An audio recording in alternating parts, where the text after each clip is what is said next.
সবচেয়ে বড় যে ক্ষতিটা ইউনূস এবং আসিফ নজরুল করে গেছে সেটা হচ্ছে জুলাই শহীদদের সাথে প্রতারণা। সেটা হচ্ছে একটা মামলায় 700, 800, 900, 1000 লোককে আসামি করেছে। এবং এই আয়ও যে আছে যে তদন্ত কর্মকর্তা, তার পক্ষে সম্ভব এগুলো নিয়ে বাইর করে একটা চার্জশিট দেওয়া। এবং এই ভুয়া বাণিজ্য করে গেছে, হয়তো বাণিজ্য করেছে যাদের সন্তান মরে গেছে তারা নিজেরাও করেছে এবং তাদের পক্ষে অন্য লোকও করেছে।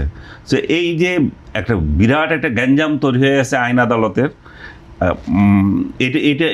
এটা থেকে বের হতে হবে। এটা যদি বের না হয় তাহলে আদালত টোটাল এনগেজ হয়ে থাকছে ভুয়া মামলায়, এবং সঠিক মামলাগুলোর যে আইন তদন্ত করে কর্মকর্তারা এটা করতে পারছেন না।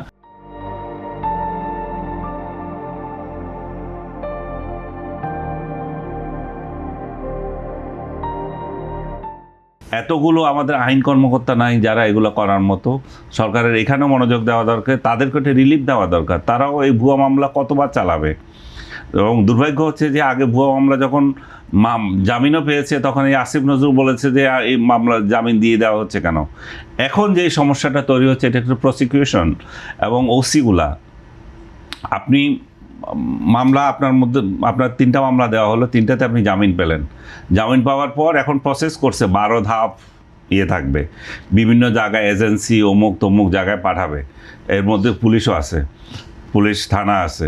এমনকি জেলগেট থেকে বের হওয়ার পরে অনেকে অ্যারেস্ট হচ্ছেন। আবার কেন হচ্ছে?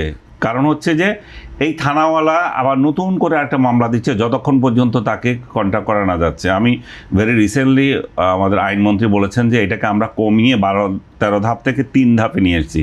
এই 3 ধাপের মধ্যে অবশ্যই ওসি রয়ে গেছে। এই ওসিগুলা এরা ইউনূসের আমলে যেভাবে টাকা কামিয়েছে অজ্ঞাতনামা মামলা দিয়ে, এখনও প্রত্যেক থানায় সেই কাজ করতেছে। অজ্ঞাতনামা মামলা এই সিস্টেমটাই বাদ দিতে হবে। আমি জেলের মধ্যে আছি, আমার মামলা শেষ হয়েছে, আমার জামিন পেতে যাচ্ছি, তখন আমার অজ্ঞাতনামা মামলা কোথা থেকে আসে? এই অজ্ঞাতনামা মামলাটা আগে কোথায় ছিল? আমি জামিন পাওয়ার পর কেন আসতেছে? কারণ আসতেছে যথাযথ কন্ট্যাক্ট হয়নি। ও 20 লাখ টাকা শুরু থেকে 10 লাখ টাকার থেকে শুরু করে 5 লাখ টাকা এবং 50,000 টাকাও পর্যন্ত আছে। প্রত্যেকটা মামলা যারা মুক্তি পাচ্ছে, আপনি ধরে নেন 2-4 জন ছাড়া, প্রমিনেন্ট কেউ ছাড়া, বাকি সব কটা সাধারণ মামলা যারা মুক্তি পাচ্ছে তারা ওসিকে টাকা দিয়ে বেরোতে হচ্ছে, কন্ট্যাক্ট করতে হচ্ছে। এই পুলিশ প্রশাসনের এই দুর্নীতি, এটা রোধ করা যাবে না। কারণ এটা রোধ যদি না করে তাহলে আইন মন্ত্রণালয় যে বিচার বিভাগ যে আপনাকে দিচ্ছে, জামিন দিচ্ছে, এটা তো অর্থহীন হয়ে যাচ্ছে।